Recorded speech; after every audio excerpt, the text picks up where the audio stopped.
Zanimivo, da je tukaj zgražanja nad mojo gostjo, moralnost pa tako naprej, ne. Jaz mislim, da ene bolj moti to dejstvo, da bo Erika v letu 2026 zaslužila $500,000, ne.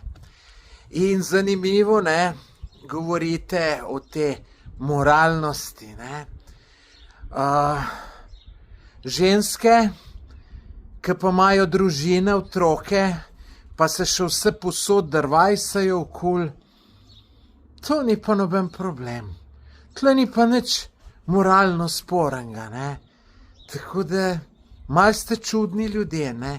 Ali pa ne vem, kdaj se pogovarjamo na mojih videih o tem imenovanem številu spolnih partnerjev, ki jih je imela ženska, kaj je primerno, kaj ni neprimerno. In pol ženske skočite v luft, da to nima nobene veze, koliko jih je imela. Celo nekateri moški so tukaj neumni, da rečejo, če jih je imela prej 100, nima veze, kaj je imela prej.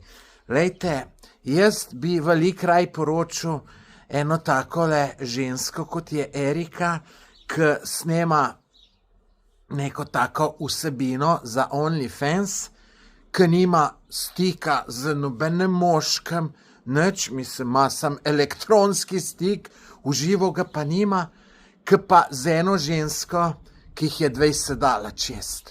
To je sicer moje osebno mnenje, ampak tako mislim.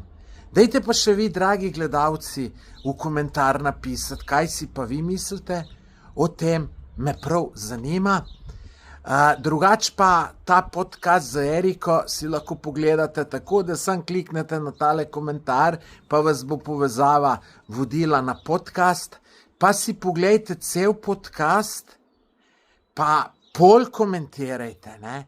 Veste, zanimivo je, ne, da največ grdih komentarjev je bilo na Facebooku, ko sem sam slikco mene pa Erike objavil in sploh ljudje niso vedeli, zakaj se gre. Sam ti stavek 2, ki sem ga napisal, ne, in so komentirali tako grdo, da se Bog usmilne, ampak da bi šel pa podcast pogledat, ga pa ni šel, ne. Pošteno bi bilo, da pogledaš podcast in potem podaš komentar, ker majčkeno več stvari veš, ne.